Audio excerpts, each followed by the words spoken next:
D four ഡെലീഷ്യസിൻ്റെ ഒരു പുതിയ എപ്പിസോഡിലേക്ക് എല്ലാവർക്കും സ്വാഗതം. ഇന്നത്തെ നമ്മുടെ റെസിപ്പി ചായയുടെ കൂടെ കഴിക്കാൻ പറ്റിയ നല്ല ക്രിസ്പി ആൻഡ് ടേസ്റ്റി ആയിട്ടുള്ള ഒരു സ്നാക്കാണ്.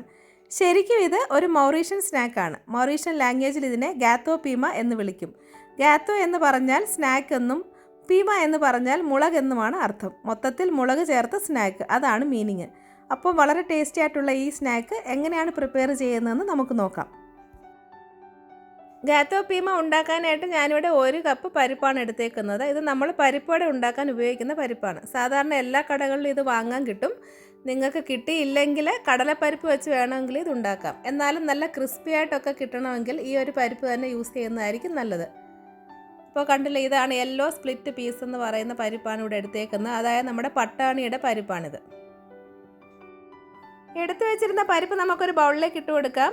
ഇനി ഇത് നന്നായിട്ടൊന്ന് കഴുകിയെടുക്കാം. 3-4 വെള്ളം മാറി ഞാനിവിടെ വൃത്തിയായിട്ട് കഴുകി എടുത്തിട്ടുണ്ട്. ഇനി ഇത് കുതിരാൻ ആവശ്യമായ വെള്ളം ഒഴിച്ചു കൊടുക്കാം.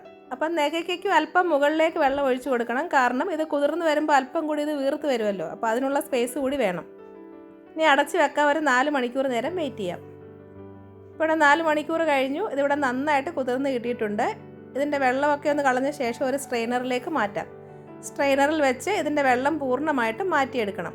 ആ സമയം കൊണ്ട് നമുക്ക് ബാക്കിയുള്ള ഇൻഗ്രീഡിയൻസ് ഒക്കെ നോക്കാം.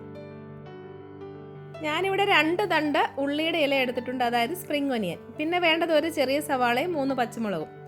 ഉള്ളി ഇല സാധാരണ എല്ലാ പച്ചക്കറി കടകളിലും വാങ്ങാൻ കിട്ടും. അപ്പം നിങ്ങൾ വിചാരിക്കുന്നുണ്ടോ ഇപ്പോൾ സ്നാക്ക് ഉണ്ടാക്കാനായിട്ട് പോയി 1 കെട്ട് ഉള്ളിയില വാങ്ങണമെന്ന്? സ്നാക്കിനുള്ളത് എടുത്ത ശേഷം ബാക്കിയുള്ളത് തോരൻ വെക്കാനായിട്ട് ഉപയോഗിക്കാം. വളരെ ടേസ്റ്റി ആയിട്ടുള്ളൊരു തോരനാണ് ഉള്ളിയില തോരൻ. അപ്പോൾ അതിൻ്റെ റെസിപ്പി നമ്മുടെ ചാനലിൽ നേരത്തെ തന്നെ ഇട്ടിട്ടുണ്ട്. താല്പര്യമുള്ളവർക്ക് അതൊന്ന് കണ്ടു നോക്കാം.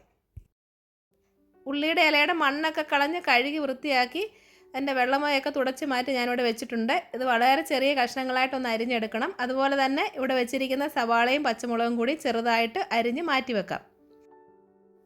നമ്മൾ സ്ട്രെയിൻ ചെയ്യാനായിട്ട് മാറ്റി വെച്ചിരുന്ന പരിപ്പിൻ്റെ വെള്ളമൊക്കെ പോയി ഇതിവിടെ റെഡി ആയിട്ടിരിപ്പുണ്ട്. അപ്പോൾ ഇതിവിടെ അരച്ച ശേഷം ഷേപ്പ് ചെയ്ത് എണ്ണയിലിട്ട് ഫ്രൈ ചെയ്തെടുക്കുകയാണ് ചെയ്യുന്നത്. അപ്പം വെള്ളമായി ഇരുന്ന് കഴിഞ്ഞാൽ നന്നായിട്ട് ഷേപ്പ് ചെയ്യാനും ഫ്രൈ ചെയ്യാനും ഒന്നും പറ്റില്ല. അതുകൊണ്ടാണ് വെള്ളം പൂർണ്ണമായിട്ട് ഇതിൻ്റെ അകത്തുനിന്ന് മാറണമെന്ന് പറയുന്നത്.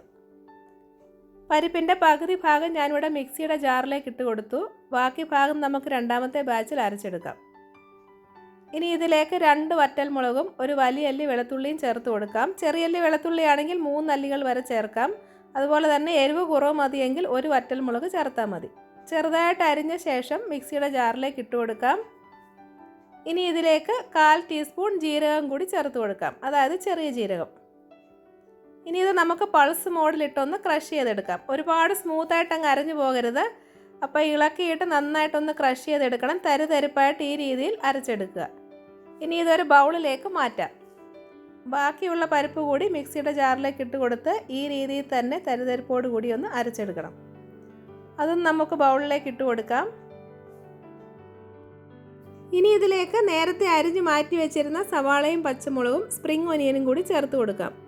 കണ്ടില്ല, ഞാനിവിടെ വളരെ ചെറുതായിട്ടാണ് ഇത് അരിഞ്ഞെടുത്തേക്കുന്നത്. ഇനി ഇതിലേക്ക് അല്പം ഉപ്പ് കൂടി ചേർത്ത് കൊടുക്കാം. ഇനി ഇതൊന്ന് മിക്സ് ചെയ്ത് കൊടുക്കാം. ഉപ്പ് ഞാൻ ആദ്യം അല്പമേ ചേർത്തുള്ളൂ. പിന്നീട് മിക്സ് ചെയ്ത് ടേസ്റ്റ് ചെയ്ത ശേഷം ആവശ്യമുണ്ടെങ്കിൽ അതിലേക്ക് ചേർത്ത് കൊടുക്കാം. കൈ വെച്ചുകൂടി നന്നായിട്ടൊന്ന് മിക്സ് ചെയ്ത് കൊടുക്കാം. നമ്മൾ ഇതിൻ്റെ അകത്ത് അരച്ച ജീരകവും അതുപോലെ പച്ചമുളകിൻ്റെ ഉള്ളിയുടെയൊക്കെ ടേസ്റ്റ് ഈ പരിപ്പിൻ്റെ എല്ലാ ഭാഗത്തും ഒന്ന് എത്തണം. അപ്പോൾ ഇതിവിടെ നന്നായിട്ട് മിക്സ് ചെയ്തിട്ടുണ്ട്. നല്ല ഷേപ്പായിട്ട് കിട്ടുന്നുണ്ടോ എന്ന് ഇങ്ങനെ ഒന്ന് ടെസ്റ്റ് ചെയ്ത് നോക്കാം.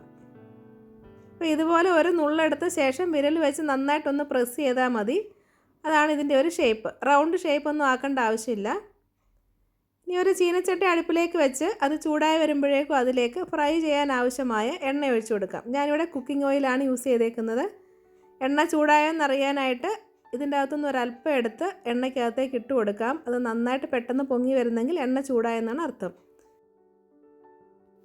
അപ്പോൾ ഞാൻ നേരത്തെ കാണിച്ചതുപോലെ നമ്മൾ റെഡിയാക്കി വെച്ചേക്കുന്ന മിക്സിയിൽ നിന്നും ഓരോരോ നുള്ളി ഇങ്ങനെ എടുത്ത് വിരൽ വെച്ച് നന്നായിട്ട് പ്രസ് ചെയ്ത ശേഷം എണ്ണയിലേക്ക് ഇട്ട് കൊടുക്കണം.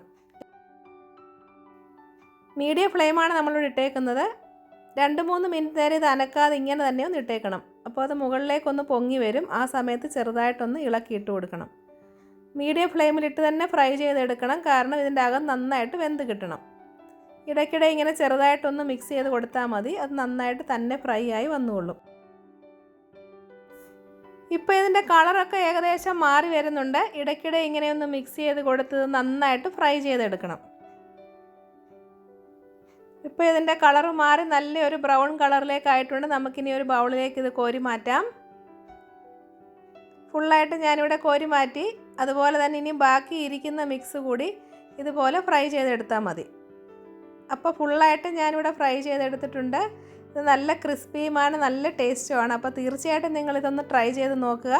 നിങ്ങളുടെ ഫീഡ്ബാക്ക് അറിയിക്കാൻ മറക്കരുത്. വീഡിയോ ഇഷ്ടപ്പെട്ടാൽ ചാനൽ സബ്സ്ക്രൈബ് ചെയ്യാനും ലൈക്ക് ചെയ്യാനും ഷെയർ ചെയ്യാനും മറക്കരുത്. ഒരു പുതിയ റെസിപ്പിയുമായി നമുക്ക് ഉടൻ തന്നെ കാണാം. അതുവരേക്കും എല്ലാവർക്കും ബൈ ബൈ.